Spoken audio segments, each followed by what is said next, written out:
Hello दोस्तों, जय हिंद, जय भीम, जय संविधान। एक नया सब्जेक्ट कोड, एक नया विषय लेकर के हम आ गए हैं आपके सामने। ये जो सब्जेक्ट कोड है बीपीसीजी 173 सब्जेक्ट कोड है। स्वास्थ्य और कल्याण के लिए मनोविज्ञान, साइकोलॉजी और हेल्थ एंड वेलबींग। ठीक है। इस सब्जेक्ट कोड में कुछ महत्वपूर्ण क्वेश्चन हैं जो आपके एग्जाम के अंदर आ सकते हैं। कई बार ये क्वेश्चन पिछले एग्जाम्स में आ चुके हैं। तो ये जो क्लास है ये महत्वपूर्ण है आपके लिए। ये क्लास हम स्टार्ट करते हैं, पर उससे पहले मैं आप सभी से ये निवेदन करना चाहूँगा, जो लोग फर्स्ट व्यूअर हैं, पहली बार हमारी क्लास से जुड़ रहे हैं, प्लीज़ आप लोग हमारे पेज को फॉलो कर दीजिए, सब्सक्राइब कर दीजिए, ताकि फ्यूचर में जो हम क्लासेस रेडी करें वो आप तक पहुँच सकें। ठीक है? तो हम ये क्लास अब अपनी स्टार्ट करते हैं। पहला जो इंपॉर्टेंट क्वेश्चन है इसके अंदर, ये पहला क्वेश्चन है, स्वास्थ्य क्या है? स्वास्थ्य और बीमारी के मॉडल, बायोमेडिकल और बायोसाइकोसोशल मॉडल का वर्णन करें। ठीक है। हमें यहाँ पर बायोमेडिकल और बायोसाइकोसोशल मॉडल का वर्णन करना है। ठीक है। तो हम इसको समझ लेते हैं कि ये क्या होता है। स्वास्थ्य केवल बीमारी या दुर्बलता का अभाव नहीं है, बल्कि ये शारीरिक, मानसिक और सामाजिक रूप से पूर्णतः स्वस्थ होने की स्थिति है। ठीक है। यानी कि इसमें इसका मतलब ये है कि स्वास्थ्य केवल ये नहीं है कि भाई आपका शरीर दिखता कैसा है, आप मतलब दुबले हैं या पतले हैं या मोटे हैं, उससे मैटर नहीं है। मैटर ये है कि आपका जो शारीरिक, मानसिक और सामाजिक रूप से आप पूरी तरीके से स्वस्थ भी हैं या नहीं है। कई बार सामाजिक या मतलब शारीरिक तौर पर आप स्वस्थ दिखते हैं, पर मानसिक तौर पर उतना स्वस्थ नहीं होते हैं। ठीक है। तो बायो मेडिकल मॉडल क्या होता है उसको समझते हैं। इसके अनुसार बीमारी केवल शारीरिक कारणों जैसे बैक्टीरिया, वायरस से होती है। यह मॉडल मन और शरीर को अलग मानता है। ठीक है। यानी कि बैक्टीरिया वगैरह, वायरस से होने वाली बीमारी है, इसे कहते हैं बायोमेडिकल मॉडल। ये मॉडल मन और शरीर को अलग मानता है, यानी कि इंसान का अंदरूनी मन अलग है और शरीर अलग है। ठीक है।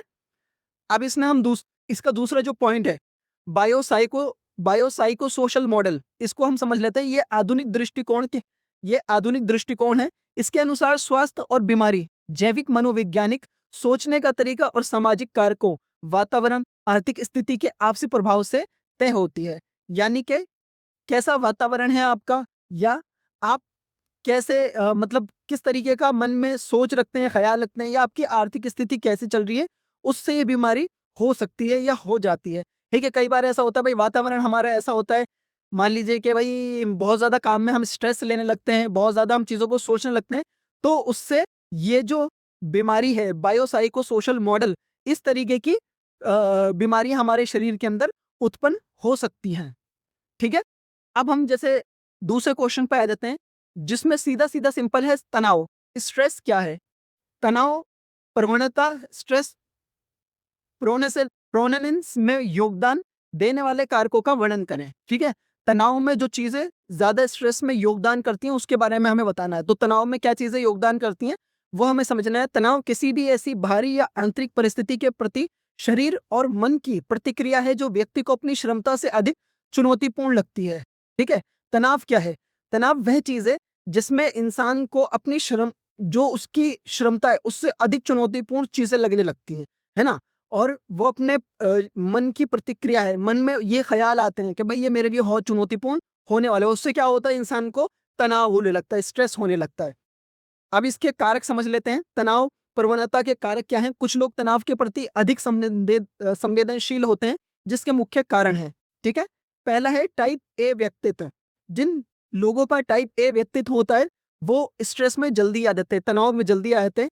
ये लोग क्या है, अत्यधिक प्रतिस्पर्धा, अधीरता और आक्रामक स्वभाव के होते हैं। यानी कि इन लोगों के अंदर बहुत ज्यादा प्रतिस्पर्धा होती है, बहुत ज्यादा जल्दी आगे बढ़ने की चाह होती है ना। या फिर आक्रामक स्वभाव होता है इनका।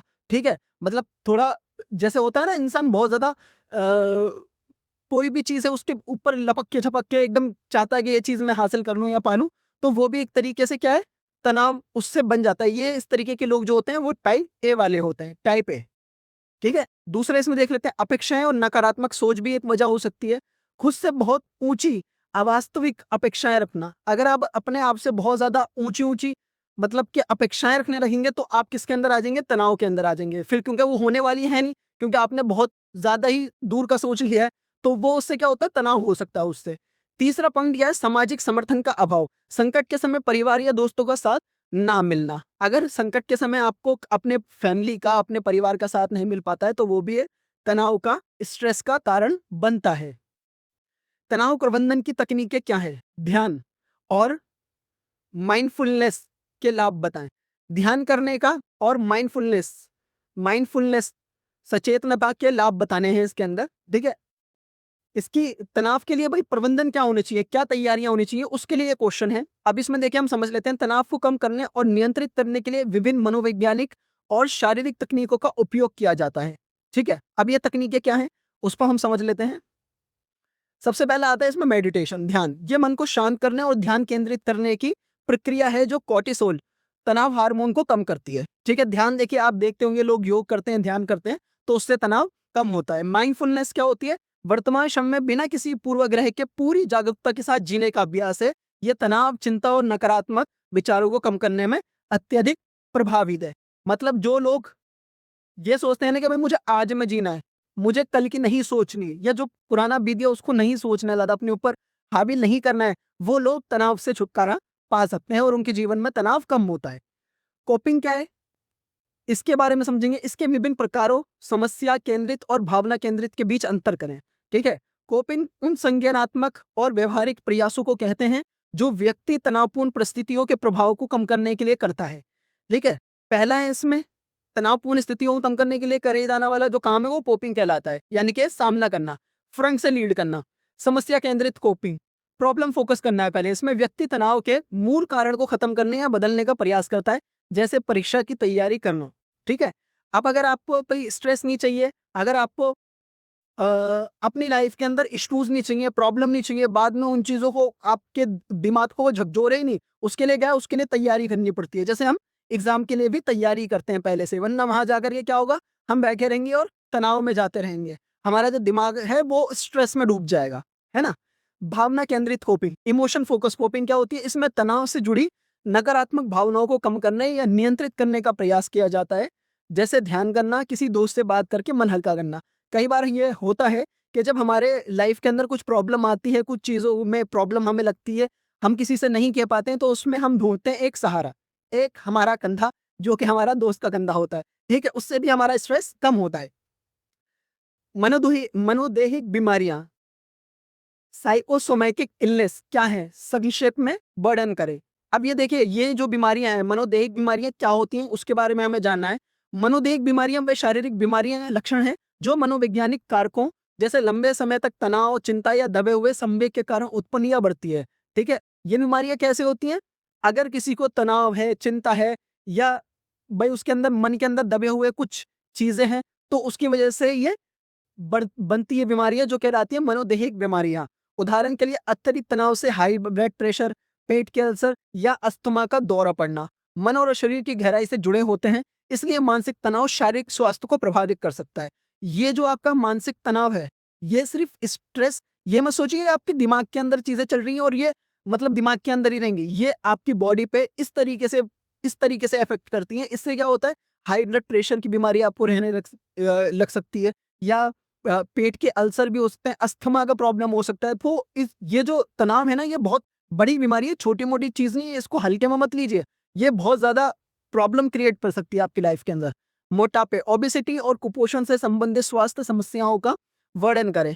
अनुचित खान-पान और शारीरिक निष्क्रियता के कारण अनेक स्वास्थ्य समस्याएँ होती हैं। अगर हम देखें, हम तरीके से कोई भी चीज़ नहीं खाएँगे, नहीं पिएँगे, या बहुत ज़्यादा गलत अनहाइजीनिक फूड खाएँगे, या हम बहुत ज़्यादा भाई मान लीजिए फास्ट फूड खाएँगे, ऐसा फूड खाएँगे जो भाई जिसके अंदर साफ-सुथराई नहीं है, तो उससे क्या है, उससे भी बीमारियाँ बनती हैं, उससे भी मोटापा बनता है। ठीक है? मोटापा, शरीर में अत्यधिक वसा का जमा होना, ये हृदय रोग, कोरोनरी हार्ट डिसीज़, मधुमेह, डायबिटीज़ और जोड़ों के दर्द जैसी समस्याओं का मुख्य कारण है। अगर हमारे शरीर के अंदर हद से ज़्यादा वसा जमा हो जाता है, तो उससे क्या होता है, हमें ये सारी प्रॉब्लम्स शुरू होने लगती हैं। ठीक है? तो अपने शरीर के अंदर अच्छा फूड डालिए, अच्छी चीज़ें खाइए, ग्रीन हरी सब्जियों का ज़्यादा से ज़्यादा यूज़ करिए, फ्रूट्स खाइए, बहुत ज़्यादा मैदा मत खाइए, है ना? उसके लिए मना किया जा रहा है। कुपोषण, मल न्यूट्रिशन, आवश्यक पोषक तत्वों की कमी से होता है, जिससे शरीर की रोग प्रतिरोधक क्षमता, इम्यूनिटी कमज़ोर हो जाती है और व्यक्ति जल्द बीमारियों की चपेट में आ जाता है। ठीक है, अब देखिए हम क्या करते हैं, हम खाते हैं भाई मोमोज, हम खाते हैं पिज्जा, हमें ये सब चीजें पसंद है और ये सब चीजें खाने से क्या होता है, या तो इंसान बहुत ज्यादा मोटापे का शिकार हो जाता है या फिर वो चला जाता है कुपोषण वाली हालत में, क्योंकि उसके शरीर को पोषक तत्व नहीं मिल पाते हैं। ठीक है, तो इन चीजों से पूरी दूरी बनाइए। ठीक है, अब इसके बाद एक हम क्वेश्चन पे आ जाते हैं, लाभप्रद रोजगार गेनफुल एम्प्लॉयमेंट के मुख्य घटक क्या है, वर्क लाइफ बैलेंस का महत्व बताएं। ठीक है, वर्क लाइफ बैलेंस को बताना है आपकी। ठीक है, लाभप्रद रोजगार ऐसा कार्य है जो न केवल व्यक्ति को आर्थिक लाभ देता है बल्कि मानसिक संतुष्टि और पहचान भी प्रदान करता है। ठीक है, लाभप्रद रोजगार क्या होता है भाई, जो केवल व्यक्ति को सिर्फ वो पैसे तो कमा ही रहा है लेकिन उसके साथ साथ क्या होता है, मानसिक संतुष्टि और पहचान भी प्रदान करता है। ठीक है, इसमें क्या होता है, इसके मुख्य घटक क्या है वो समझिए। इसमें कार्य की प्रकृति, वेतन, कार्य का वातावरण और सहकर्मियों के साथ संबंध शामिल हैं।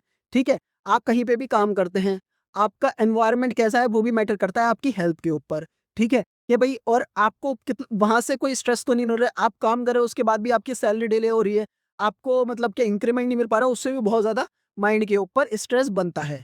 ठीक है, वर्क लाइफ बैलेंस को कैसे मैनेज करें, ये पेशेवर जीवन और व्यक्तिगत जीवन के बीच एक स्वस्थ संतुलन है। ये मानसिक तनाव को रोकता है और समग्र कल्याण वेलबींग को बढ़ाता है।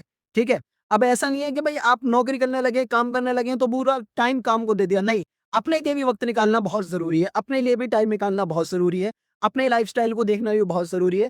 आपका काम और आपका परिवार ऐसा ना हो कि भाई आप सिर्फ फैमिली में ही उलझे रहें तो अपने लाइफ को, काम को बिल्कुल भी फोकस ना कर पाए, और ऐसा भी ना हो कि आप अपने काम में ही उलझे रहें और अपनी फैमिली को ना देख पाए। तो ये मैंने आपको कुछ इंपॉर्टेंट क्वेश्चन कराए। मैं उम्मीद करता हूँ ये जो क्लास मैंने कराई ये आपके लिए हेल्पफुल रहे, एग्जाम में इसमें हेल्पफुल रहे और एग्जाम में काफ़ी अच्छे से आप इन क्वेश्चनों को वेल प्रिपेयर करके अपने आंसर को बेहतर तरीके से लिख पाएँ और अच्छे मार्क्स ला पाएँ आप लोग। आप हमारे वीडियोस देखते हैं, प्लीज़ वीडियोस को लाइक कर दे करिए, उससे आपके एक लाइक से हमें एप्रिसिएशन मिलता है, हमें फील होता है कि हमने कुछ अच्छा काम करा है और हमें प्रोत्साहन मिलता है कि हम आगे भी इस तरीके की वीडियो बना सकें। और हम आगे भी आपके लिए वीडियो बनाते रहेंगे, सारे सब्जेक्ट की वीडियो बनाएंगे। अगर आपको पीडीएफ चाहिए हमसे किसी भी क्लास के तो उसके लिए आप हमारे व्हाट्सएप नंबर पे कांटेक्ट कर सकते हैं। So thank you so much.